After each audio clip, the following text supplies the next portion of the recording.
So lalo nga po pala, ngayon nga pala ay Sunday. So magsisimba nga pala kami ni Kuya. Diba dati is hindi siya kasama magsimba, pero ngayon sinama ko na siya para maging mabait. Haha. Pero kapag tapos naman namin magsimba is pupunta nga pala, nag-aayaan nga pala kami na pumunta agad na market, tas dumiretso doon. So ano natapos na nga pala is dumiretso na pala kami agad-agad na market. Tapos yan, time na yan is nasa market na nga pala kami. So ang sarap pala sa feeling no, dahil matagal-tagal na rin kami ni Kuya na hindi magkasama na gumala, ganon. Kaya ito lang yung time namin para gumala, eh. Pero alam niyo ba kung ano una namin ginawa sa market? Siyempre nga pala ay kumain na agad nga pala kami ni Kuya dahil gutom na kami. So alas 8 na rin kami nakadating dyan sa market, so dumiretso na kami na market. Pero tignan nyo nga pala yung market, oh, Christmas na. Panis, ang gaganda ng mga lightnings. Napakagaganda na boy. Pero mas maganda pa rin siya, joke lang. So pumunta nga pala kami, inasal na talaga kami nagkayayaan para mag-only rice. Pero sa sobrang haba ng pila, sabi namin, wag na lang, punta na lang kami food court. Mas mura pa dito and nabubusog ka rin naman, di ba?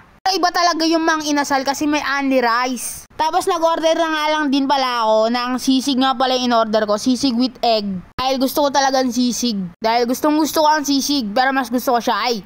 Sisig ka ba? Dahil ikaw lang ang pinagsisigawan ng puso ko. Ang gorny. Tapos nag-2 rice na nga rin pala ako dahil mapaparami siguro yung kain ko dahil masarap din naman yung pagkain. Dahil gutom na rin kami niya ni Kuya, kaya yun. Tapos yan nga pala in-order niya. Order niya is 2-piece chicken with 2-piece rice with gravy. Ay, haha. Pero alam niyo ba, parang napapadalas, parang hindi ayaw na namin sa mga food court na parang, hindi ko alam, pero parang mas trip na namin yung kumain sa sa food court, ganon. Kasi hindi ko alam dahil pang masa yung mga presyo dito, pero hindi ko alam kasi parang mas gusto ko dito. Hindi ko alam, haha. So ayan, kain lang kami ng kain. Pero ang sarap pala ng sisig nila dito, sisig with egg. Napakasarap din pala. Hindi ko alam pero sisig na parang prito yata to, tas nilagyan na parang mayonnaise. Banis, yummy, galing sa bubo.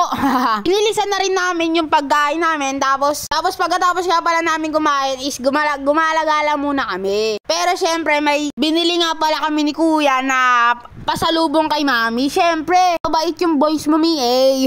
Bibili nga pala kami ng puto na butter. Yung tig 105 pesos. Dahil syempre mabait kami and iniisip din namin eh. Kasi syempre kapag gagala ka, kailangan meron kang pasalubong. Ganun kasi yung mga totoo, mga tunay, mga mababait pala. Hindi lang yung sarili yung iniisip. Ay, may nag-google meet po. Yan. Lumiban sa klase. Kuya. Lumiban sa klase. Yan. Nakikiconnect po sa free wifi ng market para po yan. Pero syempre, joke lang yun. Joke lang yun parang groupings lang nila yun. Parang event, may pag-uusapan lang silang event. Tapos yan, medyo outfit check muna tayo. And pagkatapos nun, isuwi na rin kami. Syempre, ano pang gagawin namin dito? Wala naman na kaming ibang gagawin dahil wala na rin kaming pera. Ubus na rin ang aming pera kaya diretso uwi na kami. So yun, hanggang dito na lang and nakabag-banding kami ni Kuya.